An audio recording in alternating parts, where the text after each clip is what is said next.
A great big hello to everybody and welcome to Gray Matters Unscripted. Steve Dotto here, and we got a very special guest today, Mike Vardy. How you doing, Mike? I'm doing okay. How are you, Steve? I am good. I didn't send you a calendar invite. No, I'm you so didn't. organized. So Wes Wyatt was the one I saw. I checked in on Facebook because we're selling a bunch of my son's Lego stuff, and so I was checking that, and I saw like, oh, you have a notification, and Wes was like, you were mentioned in a I post. it's Steve and Mike together. Oh, too great. I'm like, oh, right, this thing today. So yeah, I decided to do my hair as much as you can do it right now. It's the barbers are open here now. Are you going to They go to are. the barber? I think so, but not. I mean, I'm gonna wait till I've always been, like the early adopters that Your hair looks fine. What are I you know it talking looks about? okay. It looks okay. It's good. There's more forehead We, now. we got that's part of it.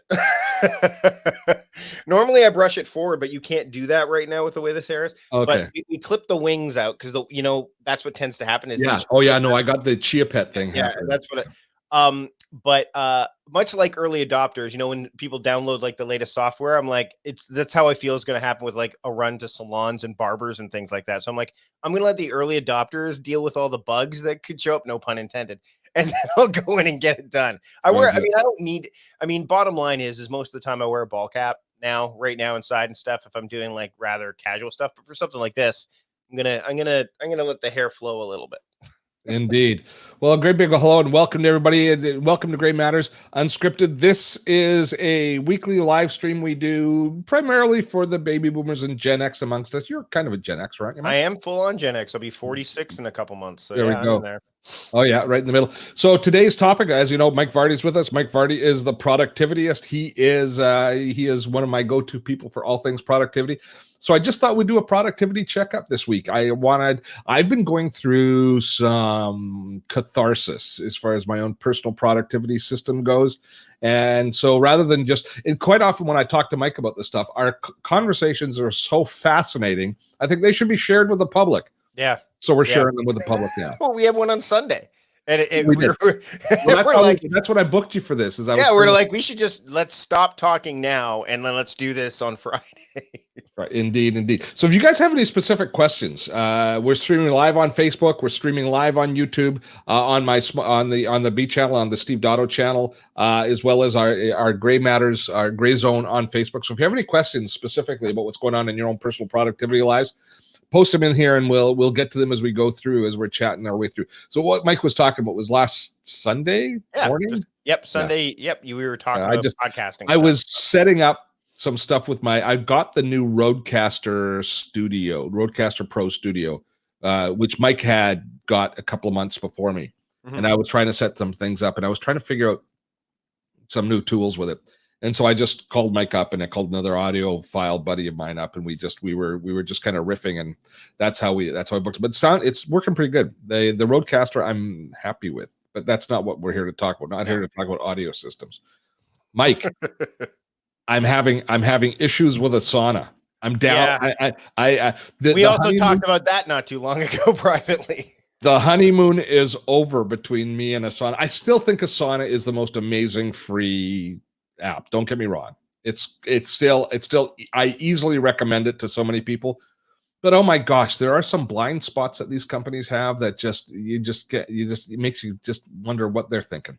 See, and Asana is, to me, it was one of the early ones that were multi-platform, right? Because when I first started getting into productivity, and Troy's in the chat. Hey, Troy, good to see you. For me, a lot of the productivity apps early on were Apple centric. OmniFocus, things like that. I'm actually one of the things I'm working on for my podcast and the solo series is some of the even earlier ones. I want to talk about the history of those and how they kind of got absorbed into newer ones. But Asana was one of the ones that kind of checked off all the boxes. It worked for Windows, it worked for Mac. It was web-based, much more than some of these other ones, which were dedicated. And it was adopted by a lot of people who were trying to find a really good solution. But, the UI was always kind of clunky initially. In the early days of Asana, yeah. Yeah, the mobile app was not good at all. They did a refresh. They did much better UI. But now what I think's happened, and I still use Asana, but not to the same degree that I used to, because the feature set is a bit disjointed as to what you get for free versus what you get. Like there's a lot of that stuff going on, and a lot of users don't want to pay for that kind of stuff, which I get.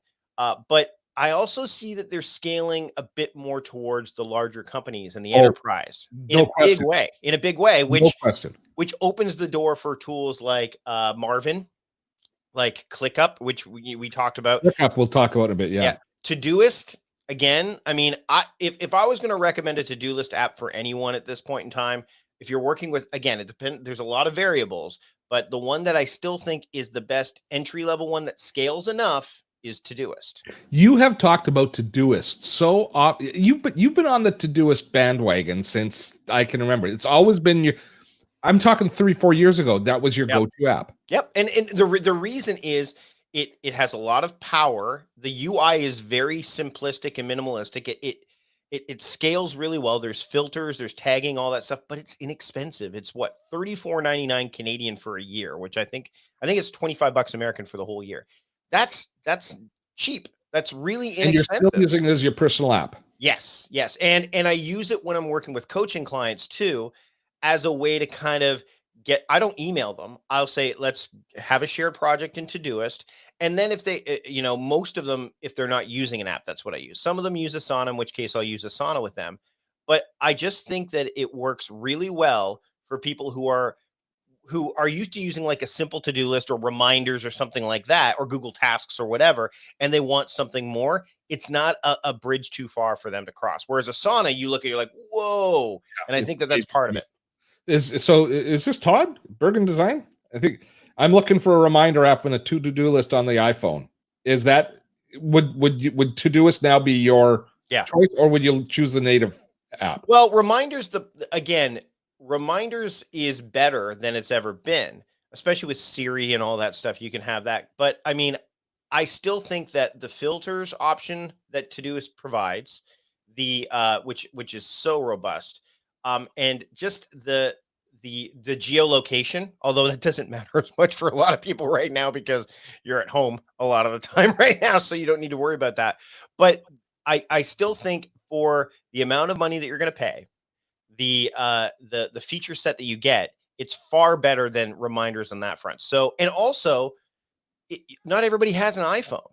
Not some people, a lot. Android's still far more widely used globally. So you can then talk to people who might be using Android. You can share projects. You can do things like that.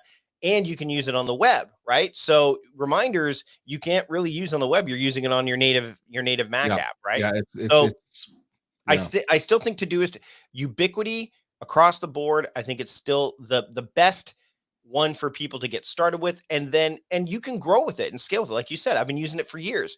Then you're like, hey, I need more. I need a custom fields. I need all this stuff. Then you can get into things like ClickUp, Marvin, Time Hero, Asana, but a lot of the good ones have either been, have either, I wouldn't say lost their way, but have refocused or repositioned, like Asana. Hey, we're going to focus on enterprise. Trello gets acquired by Atlassian. Now you have to have an Atlassian sign in to use Trello.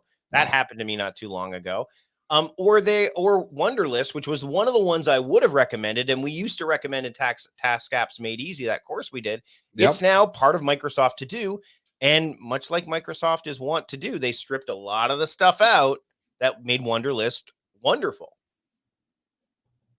Sorry, just checking on the dog that he wasn't doing anything rude. Here's the reason that I got so disappointed with Asana, Mike. Is because I'd used it for so long. We built some really great systems within it, but its main purpose for me was as a content calendar, was it giving me control over the projects of each of the pieces of content we created, be it a live stream like this or a video that we create. And we had a checklist that was built into a template within Asana where we would have all of the different tasks assigned to doing any one of our videos or any one of our pieces of content. It was just straightforward, straight up. And they keep upgrading Asana, keep offering us more services, and to the point where I was looking at them and saying, you know what, I'm gonna step up and I'm gonna pay for it. And it was working fine. It was working fine as a free tool because I didn't have expectations. I was willing to do some things manually that the paid version should do. Right. So this is the trap that we go into. So I finally, about a month and a half ago, Liz convinces me we've got to go to the paid version of Asana because look at all these cool things. And one of the biggest things we do is we move content around. As we say, this is going to be on Thursday the 23rd. Now we're moving this to Thursday the 30th. This project, and so we would go in and we would change the dates on everything because all of the subsequent tasks that are attached to that had to change. I'm getting to the payoff. No. And I mean, that's not a unique use either. A lot of people are trying to use Asana for that, for sure. And it's because everything fits except for one thing. Yes. You move the date in the calendar, all the subtask dates stay the same. Yep. And so I paid for the upgrade. I go through and I pay for the whole team. I send them a 1-year payment. I do all of this stuff. I'm so excited. I'm sitting down there on a Saturday morning. I'm getting ready for the coming week. I'm moving things around and I'm going, wait a minute. This isn't working the way that I envisioned it as I paid for this upgrade. And I spent the entire day trying to figure out what I was doing wrong, when it turns out that it's something that Asana simply does not do. Right. And it was such a basic thing that it became a hill to die on for me. I wanted to figure out a way to, because now I can't look at content without going, I'm paying for this tool and it won't let me move the dates. It became a huge issue. So the next 3 weeks are a search for my new content management tool. What a colossal waste of time. And the problem is, and we talked about this when we had an exchange about this as well, is subtasks are hard to do inside of a task that never started with subtasks in the first place. Okay. A lot of these tools, when they started, they were thinking of the getting things done methodology. A lot of them, because there was no app for it. So a lot of people they like OmniFocus, Asana to a degree. A lot of them were like, let's use David Allen's getting things done as kind of like the backbone. So we need projects, we need tasks. And in the getting things done methodology, he says there's no such thing as a subtask because a task is a single action and anything lower than that there is nothing lower than that. But the way that you can use Asana or Trello or Todoist is you should have some flexibility within the stability of the framework. So for what you're doing is you're saying for a piece of content in Asana, it's technically a project for you, but you're using the task component as the project, right? I turned it from a task manager into project manager, which is what it is. It is. That's the reason we touted it. It can work as a task manager, but it will manage your products, and it's got such brilliant multi-user communication. Right. And the fact, as soon as they went from the list view and added the Kanban board, which made it so similar to Trello, but so much more capable than Trello, it was like, whoa. We're in heaven. But remember when they first did that, you couldn't switch back and forth. It's like you had to commit. It's either going to be a board or a list. Now you can do both. But so, have you watched The Good Place? Yes. The TV, oh, yeah. It's like The Good Place. We got there, we were in heaven, and then we found out we're really not. Yes. Spoiler alert. Yeah, and wasn't it the well, we're not going to go there because it's a good series. You should totally watch it on Netflix. But my point is that subtasks were never, people kept requesting subtasks. Todoist, Asana, everyone. So here's the thing, you're putting them inside of this task initiative, which people are now using as a project, and then they're using the projects in Asana as like areas or categories or things like that. It changes the way that they envisioned, the designers had envisioned the way people would use it. But that's what a tool should allow you to do, is you should be able to take a tool and make it what you want it to be. And the problem with subtasks, that's why subtasks don't really work in Todoist either. Because as soon as if you make a subtask repeating or you complete a task, it mucks that up a little bit as well. So I don't date subtasks in any of the apps that I've used because of that reason, because they don't change. Now we've heard that ClickUp will do this, right? I haven't seen it personally. There are some that are starting to, because they weren't built. They weren't built from the ground up with task project. They were built like, okay, let's take a look at what these other ones haven't done and let's start to do it this way. So I mean, we're seeing more. We found a couple tools that will do it, and ClickUp is one, and it's a really exciting. It's got some really exciting potential. A Canadian product called Mintent, which I've been looking at, which has all of that capability as well. Yeah. And we're seeing a bunch in here. Things to do, like a lot. I'm not saying that they don't have subtasks. The problem is subtasks when they're inside of a task, and you're like, I need to change the date of a task. And therefore the subtasks should migrate and almost, through AI, for lack of a better term, migrate as well. I shouldn't have to go in and manually change all that. Then the That's a dates should problem. just follow. Yeah. That's a So problem. so the net result, just for our story, Mhm. is we've gone to a much more dedicated tool. We actually signed up with CoSchedule for the time being, Yeah. and we're using CoSchedule, which is specifically designed as a content calendar. Mhm. But here's what it's left us with now: is I was hoping to have a single task manager project manager to rule them all. That I could have my personal stuff in, that I could have my business stuff in. So I just have a single source, which would make things so very, very easy. Yeah. But I'm not in that state anymore. So now I've got to say, I've got the content calendar in CoSchedule, which is the bulk of our work. Mhm. Now I need a personal task manager as well, and I'm not happy. Yeah, and I mean, I think that I've always been of the mindset that some tools are better to be dedicated to certain things than others. Like, for Mhm. example, let's use journaling as an example. I use Day One for journaling, which is a Mac iOS product. I could use Evernote. I could use Notion. I could use Rome Research, which I'm loving for another totally different reason.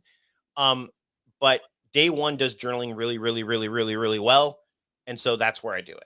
And I think that there's a place for tools that do like almost like a Swiss Army knife, which is what we were trying to do with Asana to do with Yep. all these other ones. And a But I lot of think that people are doing that with Notion. There's a yeah, common well, thing with Notion. Notion. Notion is Notion's being used for things like websites at this point. Like yeah, they're building websites with it. And yes, Andrew just mentioned Notion. I've looked at Notion. I think that it's got a huge learning curve for some people, but it's also got a lot of potential. It reminds me of a tool like Evernote when Evernote first came out, where but yeah, with way more flexibility and stuff built into it.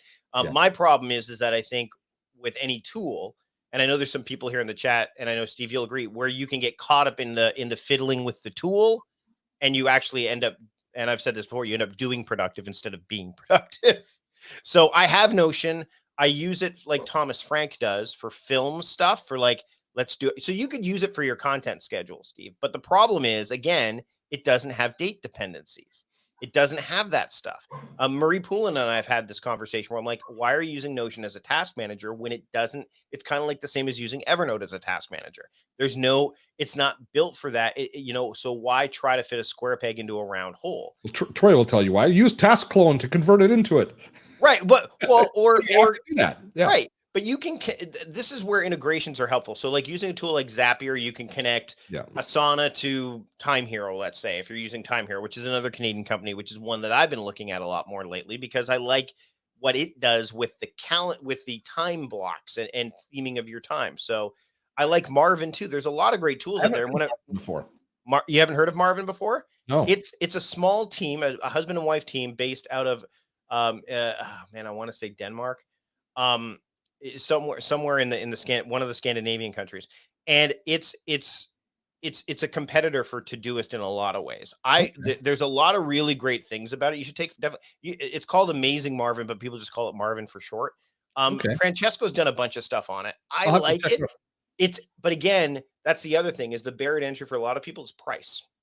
Pricey. Like some people go, why should I pay for an app when I have reminders for free or when I can use, Yeah.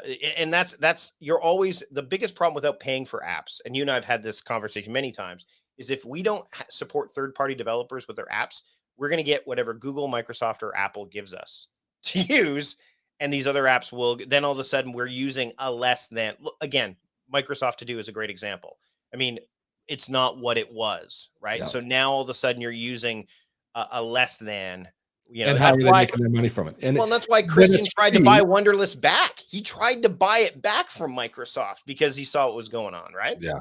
Should have known before. Yep. Should have. So people are asking questions about a lot of specific products. So I think we Mhm. should just kind of go through and kind of do Yeah, top level let's. stuff, top level commentary on some of the different things that people are asking about. And actually, I saw Max here. Max was saying, "What about Monday?" Because I'm seeing so much on Monday. Thank God they're there because I think I make about half of my AdSense revenue from my YouTube channel on Monday ads. Half the time it's Kim Garst, a friend of mine, doing the promotion for it. Where does Yep. Monday sit right now? Monday is basically going after Asana in a lot of ways. But in a It's cleaner, more ready for prime time version. and I think that again, Troy mentioned this too. The ones that have been around for a long time have that stability factor, that known fact. Look, that's again why Evernote is still like in the zeitgeist, right? Yeah. Monday is really marketing really heavily, as you've just pointed out. They have a lot of great potential, but they're designed more for larger businesses. They're looking at like, and they're going to do really well right now, especially since there's a lot of remote working going on. There's a lot of things to like about Monday. I haven't spent a ton of time in it, but it is definitely, from just looking at it and getting a basic overview of it, it's basically trying to invade or come into the market that Asana's had for quite some Yeah, time. and really their sweet spot looks like it's going to be the 5 to 70 person company, 5 to 100 person company, that type Yeah. of range. Yeah, Smartsheet's done the same too. Smartsheet is in that range. I know someone mentioned Smartsheet in the chat as well. There are certain ones, and that's why when someone says, well, what task app should I use? You and I've had this conversation before as well. Well, I don't know. Tell me, like, are you a solopreneur? Are you working with do you have contractors? What devices do you use? All that's going to play a role in which one you should probably go with. But a lot of them out of the box, just straight up, are good. They will work for you. It's just which one is the right fit, which one is, as Goldilocks would say, is just right. So as there are so many of these tools out there. So as we Sure. go on these voyages to discover, we always find little gems, little ones that you say, this is the little engine that could, if they get to the right place. And I think ClickUp is one of those little engines that could, if they can get to the right place. I've seldom started looking at a tool that has so many features that it scared me that they have almost too many features built in at the beginning. Well, that's the way it always is. Notion's the same. And Oh, even yeah. Yeah. I think that, and someone just mentioned in the chat, like, it's hard to find a just right. And let's clarify. You're never going to find the absolute perfect tool. You've got to find things that, and at least right out of the box, you can massage, you can tweak, you can do all that, but you always do that after you get familiar with the fundamentals of the tool. ClickUp, Yeah. I've looked at. Yvonne was somebody that you introduced me to. Yes. Yvonne Hyman, right? Yeah. And she's doing a lot with ClickUp. Yeah. She's got a good YouTube channel where she's teaching Mhm. a lot. She's really built some really impressive installs. Yep, and it's getting a lot of, again, whenever I hear the word Asana mentioned, you often hear Monday and ClickUp soon afterwards. So they're all kind of in the same vein. For some people, it's going to be too much. They don't need all that. But again, it's kind of like having a tool that, like a multi-tool Swiss Army like, knife. yeah, Swiss Army knife, or like where you could say, okay, I can do all these things eventually, but I don't know what these other 3 things are for yet. So I'm just not going to open those right now. I'm just going to worry about this. That's the kind of potential you have with those kind of tools. And what that teaches us as well as a lesson that you and I have often given is, when you choose a tool, don't be quick to abandon that tool. The time that you spend looking at other tools and seeing what they'll do, instead spend the time in your tool figuring out how to do it in your tool. Yep. Because you're way ahead of the curve the longer you stay. We were with Asana for 5 years, growing it through. And I'm not sure we'll 100% abandon it with co-schedule for our content publishing. But right now I've got just a bad taste in my mouth. So I kind of want to just not. Yeah. Whenever I open it, I go, why did you let me down? Why did you let me down? You give me a hard time about saying this from time to time, but I'll say it anyway. Focus on the app within. Focus on that first. Like, focus on the framework that you need to put in place to get the stuff done, because tools come and go. I don't give you a hard time for that. I think you're confusing me with Eric Fisher. He's a jerk. Maybe Eric's the one that, because he says it's too woo-woo. But but the point is I've seen so many tools come and go. Astrid, Sunrise, Springboard. The list Wunderlist, the list goes on and on of apps that were either abandoned, acquired, all that stuff. There is no guarantee that an app is going to be around for the long term, because, I mean, Toodledoo is a good example that was mentioned in the chat. Toodledoo has been around for a long time. Same thing with Remember the Milk. There are so many, but I remember those guys. That was a great tool. They're still there. To do, AnyDo. There's so many. There's so many. Right. At some point, I would bet that a Google, an Apple, someone's going to go, because Microsoft already did. They're going to go, we need a robust project management / to-do list app. Let's just buy this one. Let's just buy that one. Wouldn't surprise me in the least. Yeah. That's what's happened before. It's bound to happen. I mean, Trello got acquired by Atlassian. Wunderlist got acquired by Microsoft. Wouldn't surprise me in the least, because both Google and Apple really don't have those. So you can't rely on the tool itself. You have to be able to, if a tool goes under, you need to be able to go, okay, we're going to move to this. Not only that, but you need to be able to have people who have used other tools to be able to easily get into the tool that you're using, whether it's Asana, ClickUp, Trello, Todoist, whatever, because that the learning curve can be detrimental, which is why a lot of people just use Slack to manage tasks and integrate it with whatever tool they're actually using. Yeah. Right? So there's lots of ways to make that work too. Yeah, it's about building your systems. Deb's asking about Reich, which has got a lot of it's been around for a while too. It's again, I think it falls into that Asana, ClickUp. Reich was probably the one that Asana was competitive with out of the gate. I think Reich's been around. Troy might know this more than I do, but I think they were around this about the same time. It's got its loyalists. That's the other thing too. Apps have their loyalists, right? Like, people who love workflowy love workflowy, and that's and Dynalist was mentioned too. Dynalist is like workflowy on steroids to a degree, right? Like, and Michael Hyatt's using Dynalist a bit more now.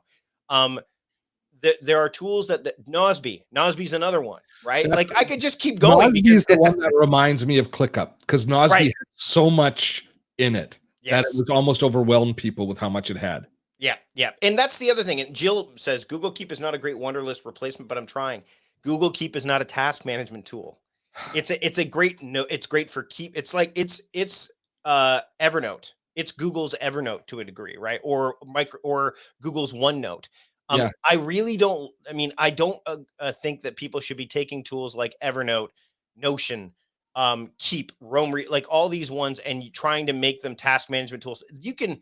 What I'll do, here's what I do with any task app that go ahead. Can I say, I think that there's a fundamental underlying issue with Evernote, with Keep, with OneNote, is they call them notebooks from the beginning, digital notebooks. Yes. And I think that's a misnomer. Yep. Notebooks are a place that you create content in. Mm-hmm. These tools are a place you store content. Yeah, they should be folders. They should be called clipboards or scrapbooks. It's because of the skeuomorphic. Remember when all these showed up? They were like a skeuomorphic kind of design was going on. So they wanted. Remember, Evernote had the nice little a real world analogy to the digital product. Right. Here's the thing, and thanks, Troy. Reich's been around longer than Asana, so there you go, 2006 to 2008. Here's the thing: is that if I want to use a tool like Evernote, Notion, Roam Research, all that stuff, what I do is I create tags in my task app tool. So I'll have a tag for Roam or Todoist, they're called labels, whatever. And then what I do is I'm going into Evernote now. What are all the things I need to look at when I'm in Evernote? And I see everything there. Mm-hmm. I don't store I might keep a checklist in Evernote or Notion or whatever. Like, again, I keep my filmmaking stuff in there. So I think that's the piece of the puzzle that those tools fit. Don't say, okay, well, Evernote, I like using Evernote for, storage and for reference and all that. Let's see if I can use it for task management. It just doesn't, it's not built for that. And your time is better spent going, you know what? What if I just created a tag called Evernote in Trello, in Asana, in ClickUp, and whatever? And then I know, okay, I'm going into Evernote now. What are all the things there? That's to me the relationship. Not let's make Evernote something that it wasn't designed, or Notion what it wasn't designed to be. Notion probably has more versatility than any of the other ones out there, but Keep and Evernote for sure do not. Yeah. And in Notion is one that you've really got to be I believe you have to be willing to get down in the weeds of. It's not the box. It's not a tool that you can. Hey, speaking of very cool tools, so do you have a hidden gem that you've been playing with that nobody knows about right now? Oh God! Oh well, I like Woven, but I don't think it's a hidden gem so much anymore. Okay, Woven, what is it? Explain. Okay, so Woven is a calendar application that is, and again, it's funny. I think it was the CIO of Facebook. He went on and started Woven, which is a calendar. It's if you go to woven.com, woven.com/timecrafting, they'll know you heard about it from me, and I don't get anything for it. It's just but it's an overlay for your calendar that is related, like, especially if you have Google account. So for example, when you go to Calendly or you go to Schedule Once and you're like, I want to make an appointment, and you just get that window that just says, and you have to go back and forth between your calendar and whatever the appointment is. Well, what it does is it creates an overlay over top of your Google Calendar so you can see what you have available versus what they have available. Um, and I think that what I like about Woven is I can create templates that allow me to create scheduling links, group polls. It's a really powerful calendaring tool that also gives me data. So I can see how much time am I spending in meetings because I can tag different appointment types as meetings. So it's the most powerful calendaring tool that I've used. And it's just start. I mean, I know they're releasing some stuff related like the Office integration too. So you can use it with Microsoft calendars. I just really like it. And I think that there's a lot of potential there. So it's woven.com. And I know Francesco's done a video on it Yeah. as well. Yeah. So that's the one that I think is not really hit the mainstream yet, like a Notion has, for example. I'm just really digging Woven. It's what I use on my iOS devices. It's what I use on my desktop. You can even get a Mac native app for it. I've been looking for a calendar app that can do all of this since Sunrise left, since, and it really does do all of that. Well, before we leave, before I share my gem with you on the calendar aspect, I am noticing that I believe in calendars is where we see Google flexing their muscle the most right now.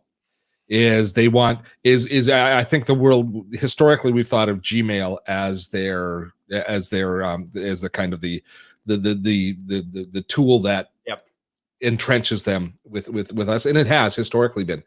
But if you take a look at what's happening lately with Google Meet, how they very nastily converted Google Calendar to when you create an invitation that you have to really go back in and reset everything to be able to invite people into a Zoom or any other type of meeting within the calendar. Just how much they're focusing everything through the calendar.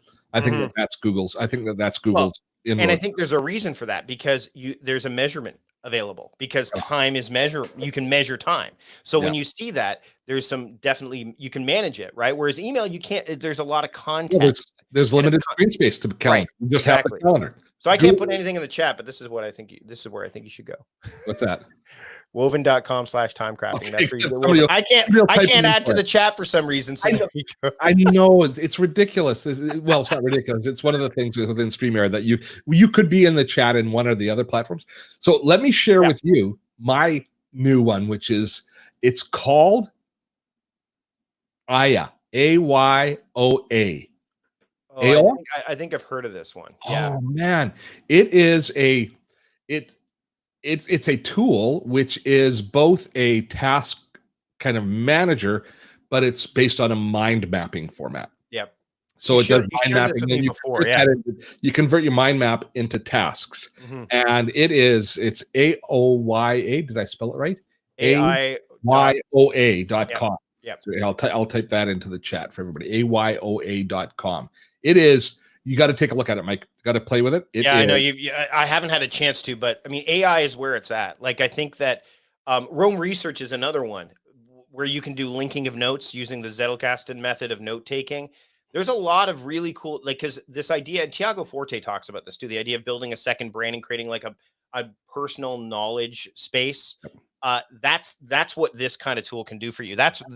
We want to try to create more natural ways of linking things together. That's why when someone said, who said it in the chat? Someone said, I have a hard time. It was Infamous said, this was it. Yeah. It was a great comment. It's a great comment. So what you have to do with it, but the second sentence is what I'm kind of, I think there's a way to do that. And that's how I use tagging.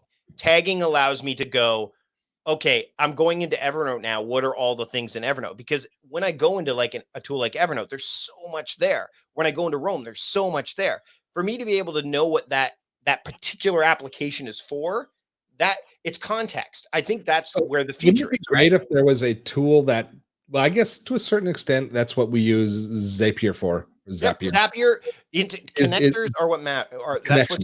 Yep. But I've still got the file of a document that I create of a video that I wanted to create, where I wanted to do a video on tagging, using tags for productivity, but I wanted to figure out a way to color code the tags across all of my tools. So to have my task manager, to have Evernote, to have even my calendar icons all color coded with a common nomenclature of color of tag, That's what so I do that in I can Todoist. sort.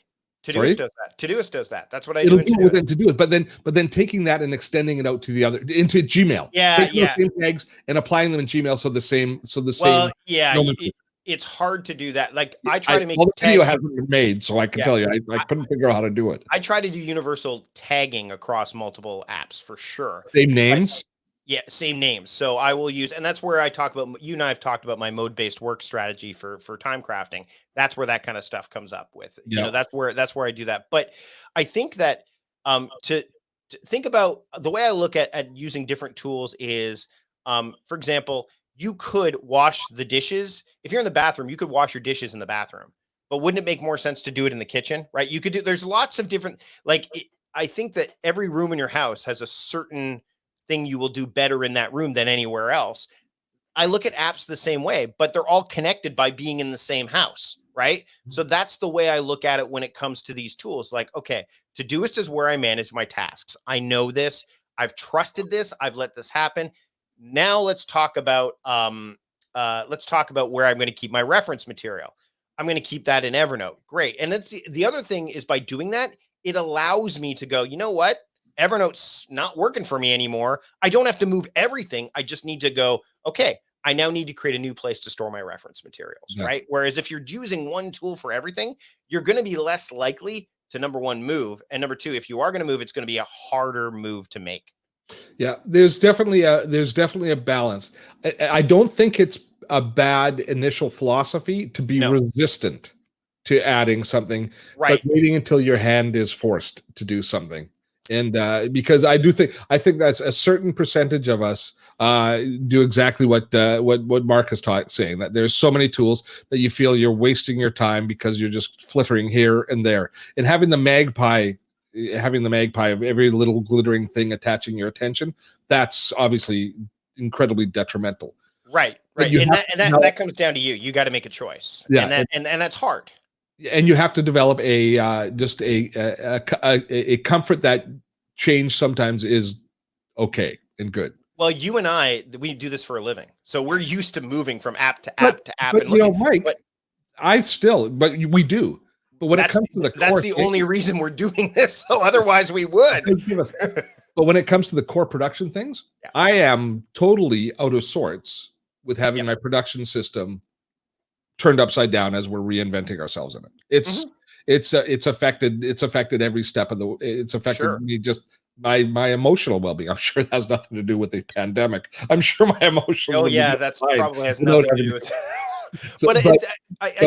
But there is a sense of disquiet when you realize that your tools and you are making a change, and it's always the unknown. It's the thing that jumps up and bites you in the ass, and it's always on deadline that something happens that you go, oh, I never really thought of that. And then there's all that recrimination that happens. The good news is that because there's so much uncertainty, these kind of tools allow us to engineer certainty. They do, which is great. And that's such a huge important thing when it comes to productivity, because while you don't necessarily know what might come your way and different scenarios that are going to play out during different seasons of your year, your life, whatever, at least you can go, okay, Todoist is where I keep my tasks.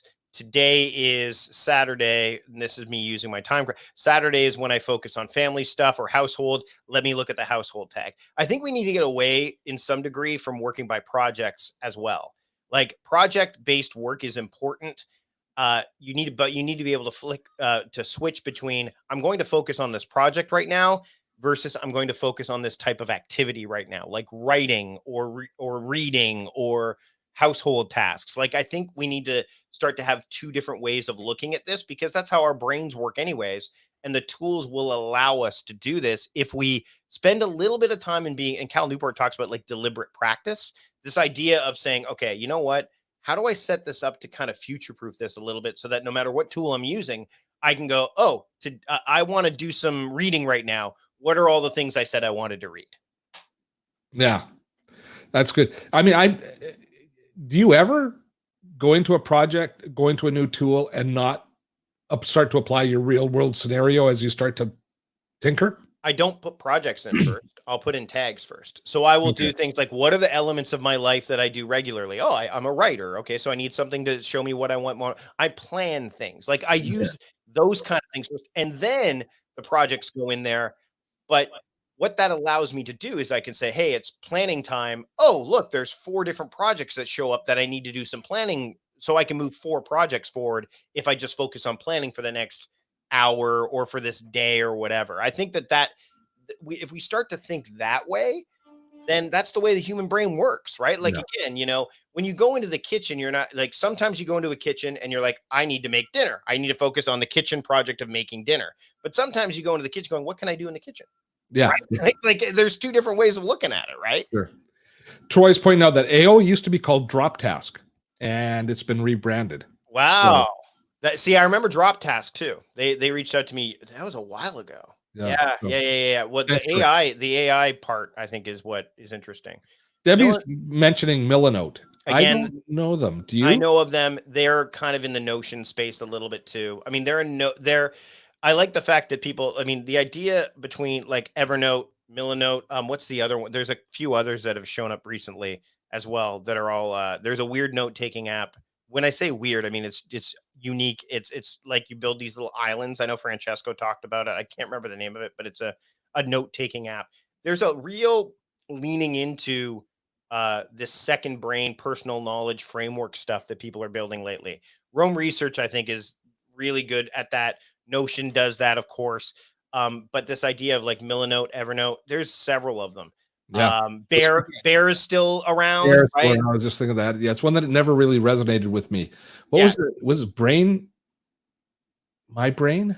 Oh man, it was Could be My Brain. Yeah, there's a bunch of them. It was a and Evernote for video, Milanote, yeah. I mean, but again, Springboard was like that too. Springboard, probably none of you remember. Maybe Troy does, but Springboard was brought on to kind of be a competitor for Evernote, and it was really nice. There might be a lesson in this that when an app gets released, if it does too much at the beginning, it's doomed.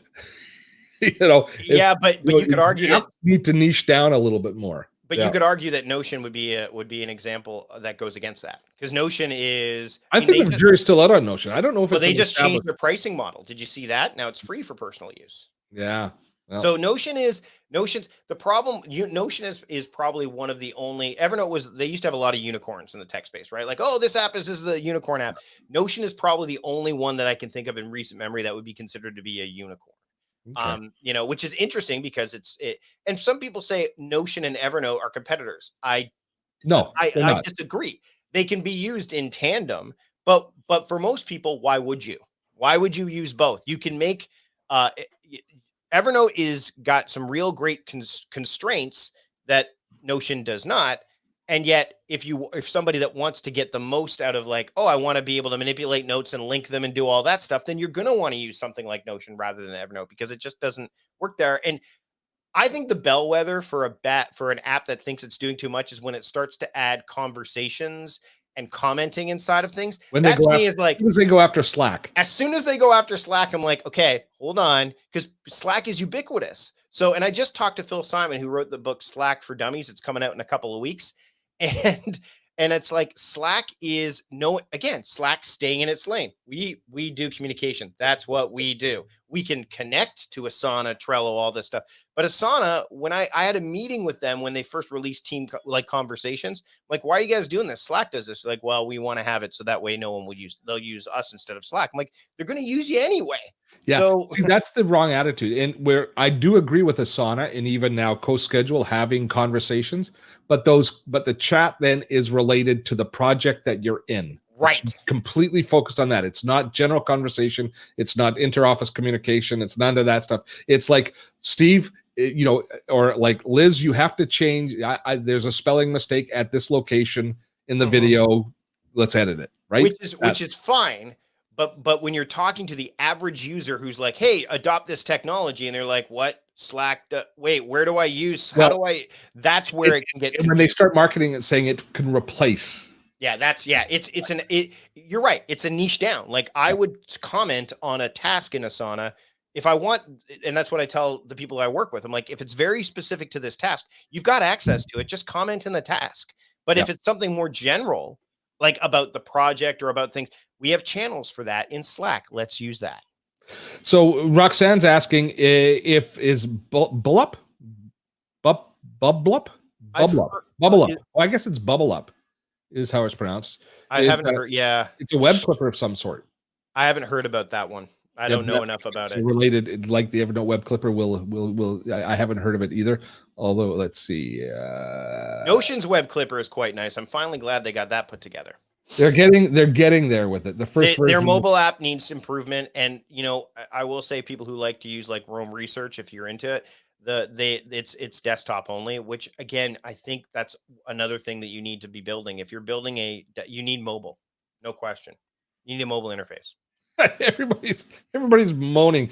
We've had productivity apps so long that us old farts can sit around and reminiscing about the great productivity apps gone by. Nobody's. I mean, if you want me to get going, I'll start waxing about the Palm Pilot. If you really want me to. Lotus Notes.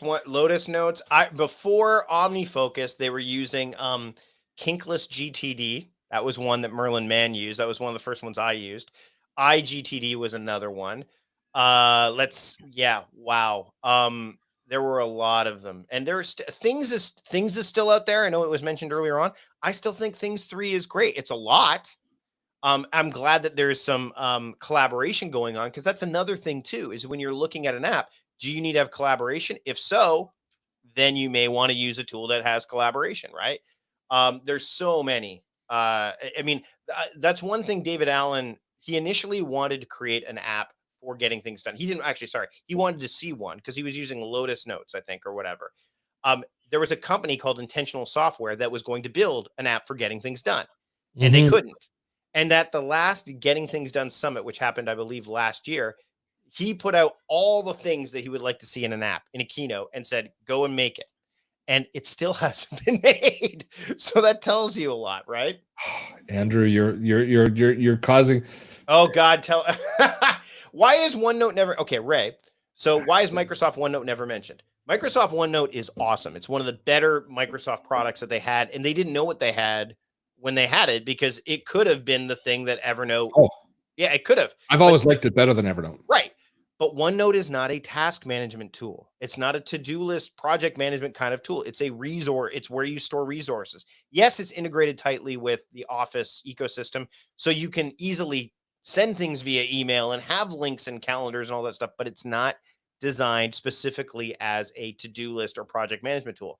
The ones Microsoft have that do that is Microsoft To Do and Microsoft Project. And that's it. Right now, there will be more, I'm sure.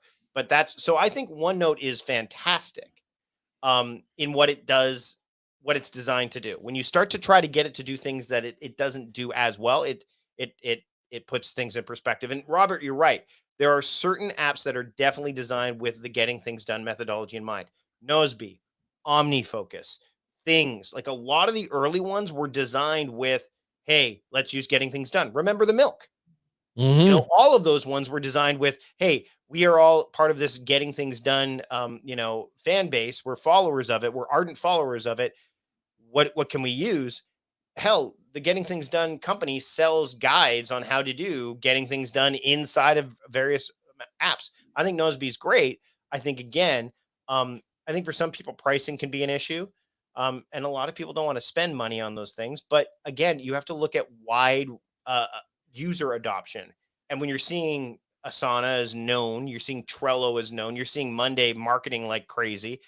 It's going to be hard when you're working with people that have never worked with these tools before, especially, and we're talking about gray matters. I've worked with clients before who are like, yeah, we can't get our CEO to do it because he's in his 60s and all he wants to do is manage tasks via email. So you got to figure out how that works too. So there's a lot of different things you got to keep in mind, which is why you have to put the framework in place first, then the application, because then you can figure out, okay, how do we use this app with this person, with this person? You can kind of start to put that together. Good stuff. I'm just you've got a special project you're planning in a few minutes, so we're gonna wrap things up a little bit early today, Mike. Yeah, I gotta. I'm doing a lot during this time. My focus is maintain and optimize. Like, my kids are home. My wife's gone back to work. Phase 2 has allowed my wife to go back to work, and people need acupuncture. So she's been busy. I've been doing things like gardening. and woodworking. I'm building some shelves in my closet space here so I could store my gear a little bit better, getting better at some of the stuff I never thought I would explore before. I'm not part of that community that says, now we have all the time to do the things we've really wanted to do. Let's do it. No, no, no, no, no. I don't think that's the case. I think for me, it's a chance to explore some different things. But yeah, I'm going to go buy some cigars today. Have a couple cigars so that I could sit out on the patio and have a cigar with my Be the world's most interesting man. Well, no, I'm not gonna have Dos Equis. I have some local beer for that. It's good stuff. I should just let everybody know coming up next week. What's coming up next week on Webinar Wednesday? I should know this. Just a minute. Just let me check. I'm having a brain fart here. There's a lot of good tools being mentioned in the sidebar here too. So the chat here has been spectacular. Thanks so much for being. I know we could talk about this for hours. I mean, clearly. Yeah. It's been a good way to wrap up Friday and to ease our way into the weekend. For those of you who are interested, coming up on Webinar Wednesday, we're going to be talking about photo organizing, which I'll drop the link in here so you can all register.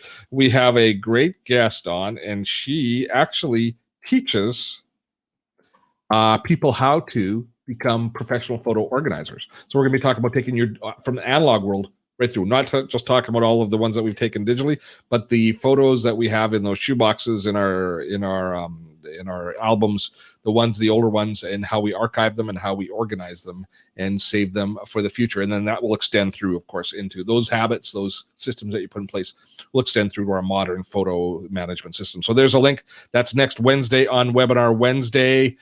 Mike, always a pleasure. Yeah, thanks for having me, and thanks for everybody being so engaged in the chat. Yeah. Michael, maybe I gotta send Troy Christmas a present of some sort. Or like last week we did. We were 2 weeks ago. We were doing something on Zapier a couple weeks ago on Webinar Wednesday, and he was answering every question. It was just like he was such a resource. Troy and I need to catch up. We haven't talked to each other in a while. This is. I mean, Troy. I've known Troy for a number of years now. You know, I think that. Anytime you have Troy in this conversation, I mean, it's like having a third person that can kind of like chime in and really bring the goods. So yeah, thanks, Troy. Paula, it's one of the challenges we have. We are streaming both to Facebook and to YouTube, and so a lot of the comments. If I take a look at the split right now, there's almost 100 people on YouTube, but there's only 50 people on Facebook. So yeah, so more of the conversation seems to be coming from YouTube. That's why I try and put as many of the comments up in the chat here or in the stream as possible. So yeah, everybody's going, wash hands. Yeah, wash hands. And Michael, I don't know what cigar I'm going to get yet. I'm a newbie to this thing. So we'll see, but that's a great thing to do, Mike, because in the middle of the epidemic, let's develop some new cancer forming habits. One cigar every once in a while isn't going to kill me. I can't. Maybe it will. You know me. You know me. I've never heard anybody make any plans that I could not find some way of criticizing. This is a fair point. It is. Thanks for inviting me, Steve. This has been awesome. It's good, Mike. You take care. Say hi to your family. To all of you, thanks so much. We will see you next week. We're back here for more of our Gray Matters Unscripted. There'll be a new Gray Matters podcast dropping Monday morning, Webinar Wednesday on Wednesday. Till next. Oh, Mike, where do people go to find you? Go to productivityist.com/book if you want to get updates on the book. And that's or productivityist.com/attention to get my email newsletter if you want to get that. Have a great weekend, everybody. Take care of yourselves. Watch your mental health. And as everybody's saying, wash your frickin' hands. Till next time, I'm Steve Dotto. Have fun storming a castle.